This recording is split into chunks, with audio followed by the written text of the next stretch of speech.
Hello everyone. Today we'll conduct a webinar on power transmission and its industrial applications. Power transmission is a movement of energy from its place of generation to a location where it is applied to perform useful work. That is called power transmission. From the 16th century to 19th century, when industrial revolution takes place, the mechanical power transmission was in the norm, or that was the main focus on that. So electric power generation can be, you can see in the picture, can be transmitted through the wires from the power plant to the cities or the industries or the domestic purpose. And this is the gear drives which is used to transmit mechanical power from engine to the vehicle chassis.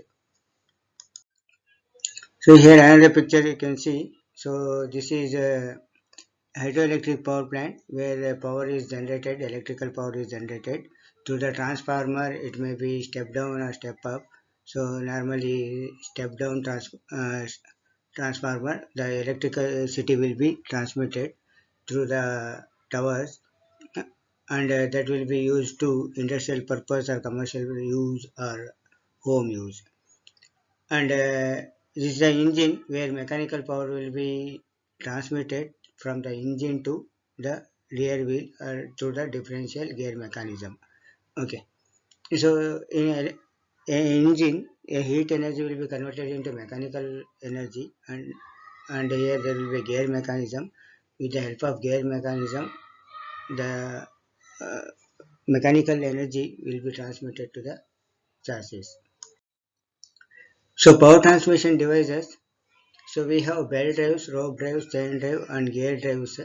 So belt drives, here you can see in the picture, there are the two pulleys. The flat belt or V belt will be connected, the two pulleys, and the weight you can transmit, or power or motion can be transmitted between the two parallel shafts.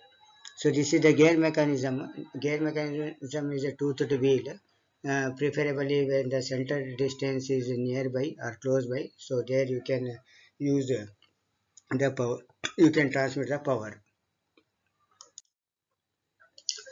So there are factors to be considered while selecting those four mechanisms. One is distance between driver and driven pull shaft. So when the distance between the driver and driven pulley or gear, we can go for is very close by, then we can go for gear drives. And if the distance between driver and driven pulleys are too far, then we can go for the chain, rope drive, or belt drives. Operational speed. If the operational speed is low, then belt drives are preferable, and operation speed is required more when it is required more, then we can go for the gear drives. Power to be transmitted. For the low power transmission, belt drives are suitable, and high power transmission, gear drives are suitable. So here we can see the engine, there is a 4-cylinder engine, there is a power generation. So the force through the heat energy will be converted into mechanical energy.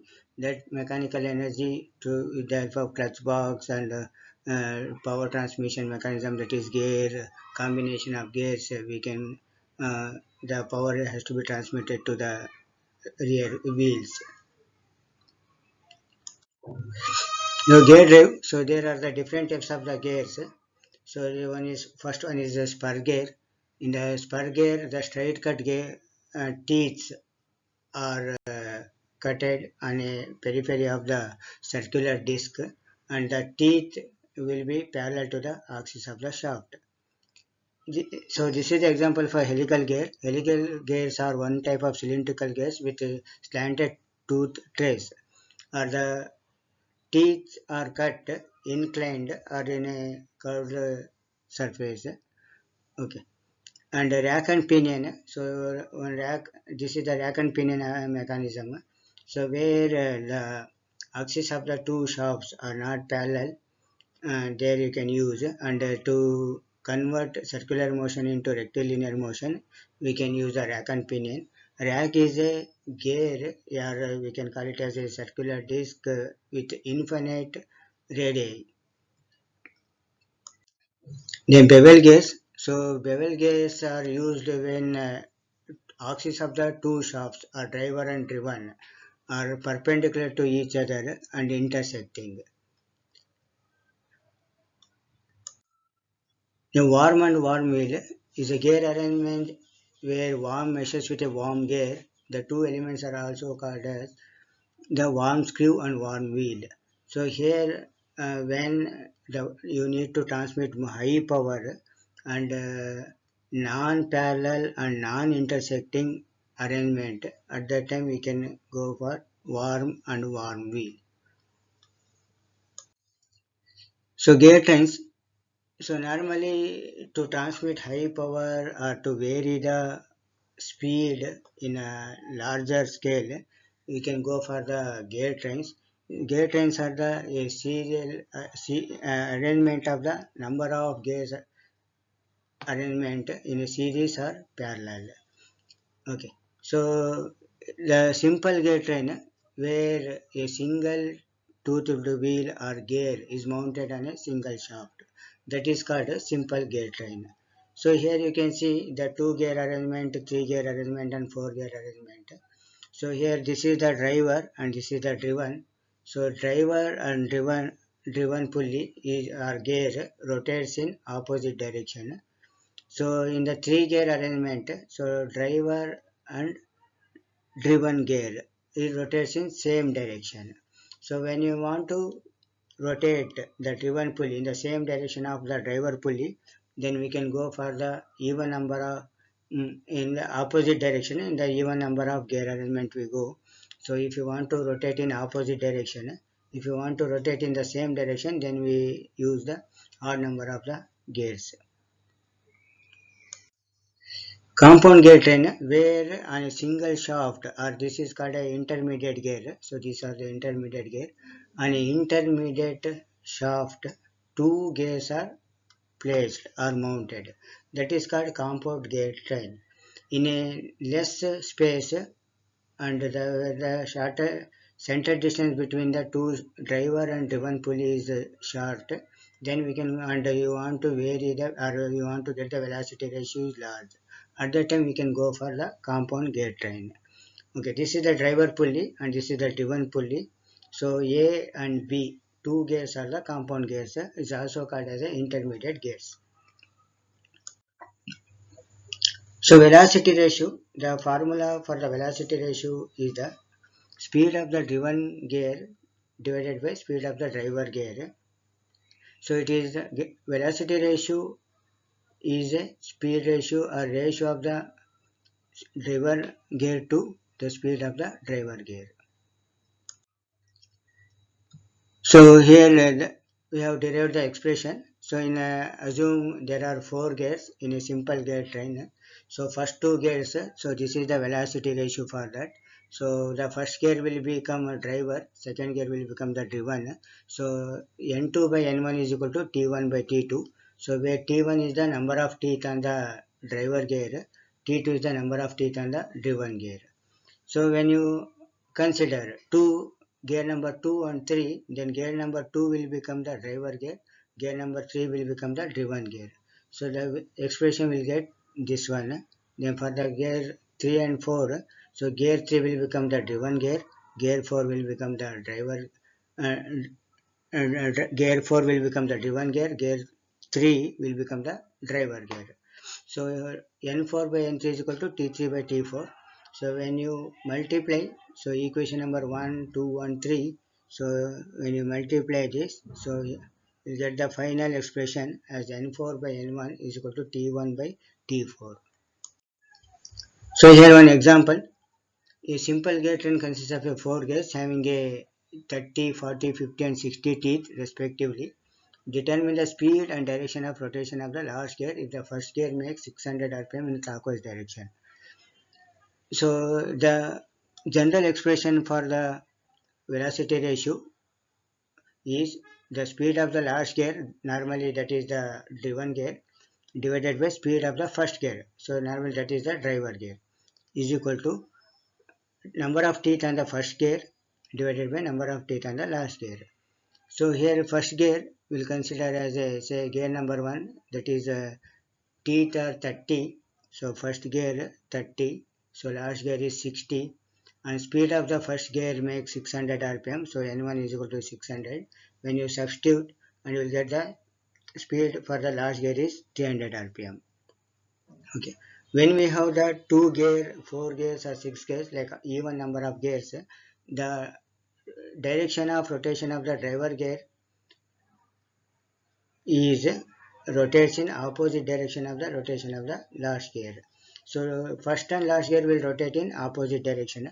Since it is the first gear rotates in clockwise, the last gear will rotate in counterclockwise direction. Compound gear train. So compound gear train here, this is the first gear and this is the last gear. So intermediate gears are having a 2 gear wheels mounted on a single shaft. Since gear number 2 and 3 mounted on single shaft, the speed of the gear 2 must be equal to speed of the gear 3. So this is the, now we will derive the expression for the compound gear train with the velocity ratio expression. So gear 1 is measured with gear 2. So this is the driver gear 1, gear 2 will be is the driven gear. So gear 3 is measured with the gear 4. So gear 3 will become driver gear. Gear 4 will become driven gear. So here we have the formula N2 by N1 is equal to T1 by T2. Say it is a equation number 1. And when 3 and 4 is measured, so N4 by N3 is equal to T3 by T4. So this is equation number 2. When you multiply these two equations, so you will get N4 by N1 is equal to T1 into T3 divided by T2 into T4. So number of teeth on the driver gears divided by product of number of teeth on a driven gears. Here N2 and N3 gets cancelled because both are mounted on a single shaft. The speed N2 equal to N3. The speed is equal. So a gear train consists of 4 gears. We see one example on a compound gear train. So a gear train consists of 4 gears A, B, C and D of 20, 25, 50 and 75 teeth respectively. A measures with C, so A measures with C, and B, C and B is compound gear. Okay, C and B are the compound gear, and B measures with D, so B measures with D. So in this case, gear A and gear B are the driver gears, gear C and gear D are the driven gears. So the number of teeth on corresponding gear wheels are given here, and the speed of the gear A is given, that is 300 rpm. For compound gear train having 4 gears, so a general expression for the compound gear train velocity ratio expression is speed of the last gear divided by speed of the first gear is equal to product of teeth of drivers divided by product of teeth of driven gears. Okay, so gear number A, gear A and gear B are the driver gears, that is 20 into 25. So 20 into 25 divided by 50 into 75. So speed of the first gear will be given 300 rpm. Okay, so when you substitute this, so ND will get 40 rpm. Then we have the belt drives. So we have open belt drive and crossed belt drive. So belt drives are a non-positive power transmission drives since is gone through the slip and creep phenomena. So slip and creep phenomena will make belt to slip from the pulleys, and it does not does not transmit the power effectively and efficiently. So belt drives you can classify into open belt drive and crossed belt drive. So here driver pulley and driven pulley. So open belt drive we use when you want to rotate driver and driven pulleys are in the same direction, and when you want to rotate in opposite direction, then we can go for crossed belt drive. So here difference between the open belt drive and crossed belt drive. So in a rotation of pulleys in open belt drive is in the same direction. So in crossed belt drive opposite direction. So in a open belt drive we can go for when the two shafts are horizontal or slightly inclined. In the crossed belt drive is preferable horizontal or inclined or vertical. And rubbing of the belt here in a open belt drive is there is no rubbing, and life of the belt is more.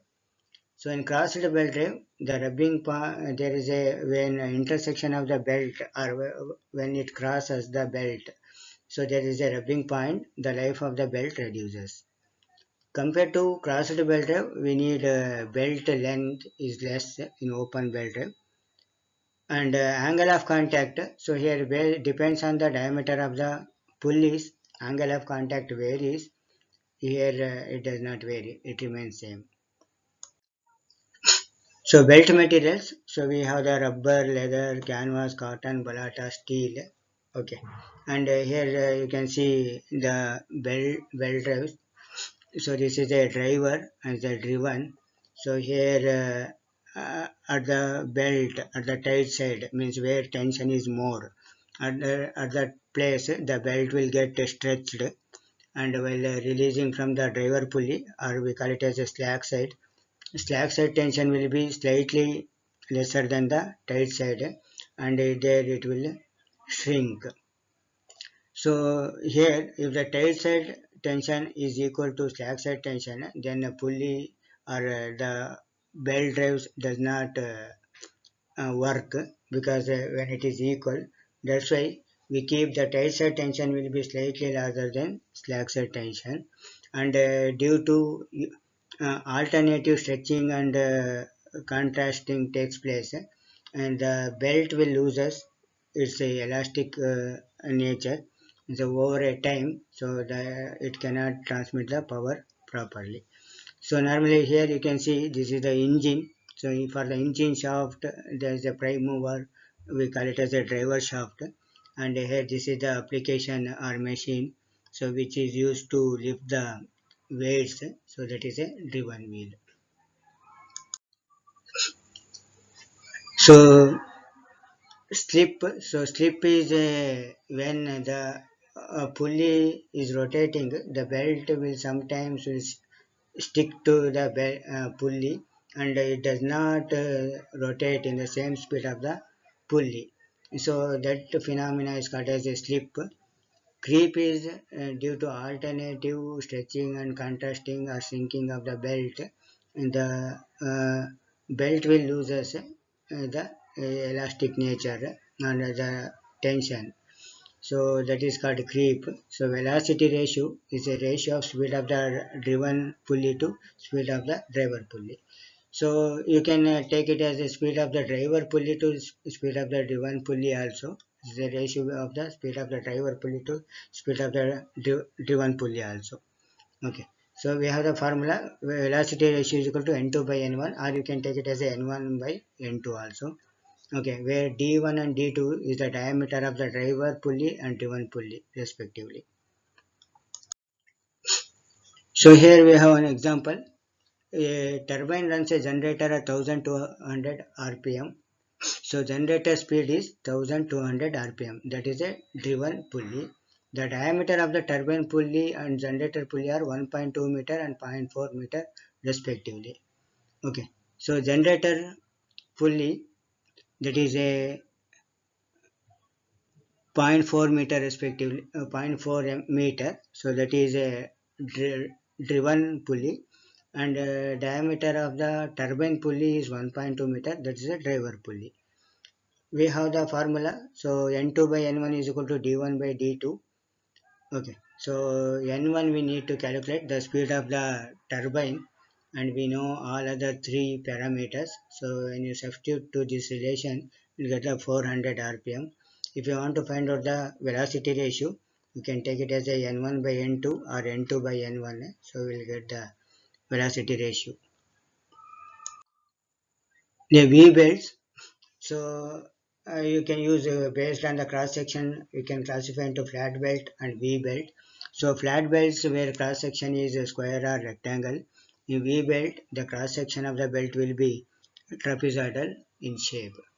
Okay, these are widely used in power transmission where more power need to be transmitted between the shorter center distances, and used for smaller center distance. Okay, and here the phenomena of a slip and creep is very rare, since the pulley circumference will be cut in the shape of the trapezoidal shape. So normally belt won't slip.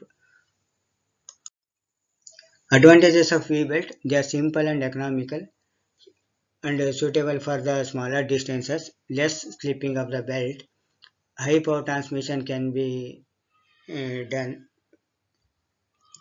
The function is smooth and quiet. The V-belt drive provides compactness due to small distance.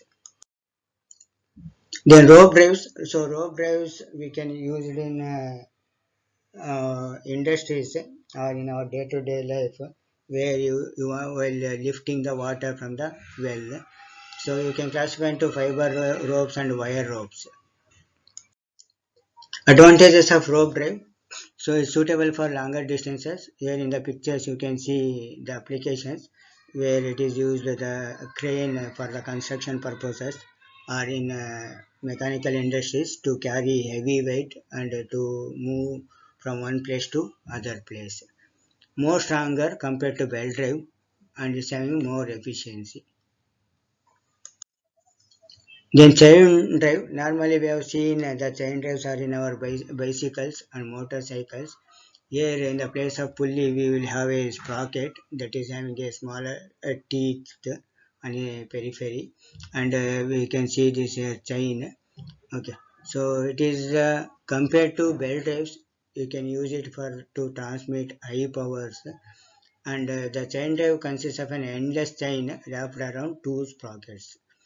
So in bicycles for the pedal we have one small sprocket so where the motion is generated or we can call it as a source of the power. So that mechanical power you can transmit to the rear wheel to move the bicycle forward. So efficiency is up to 98%.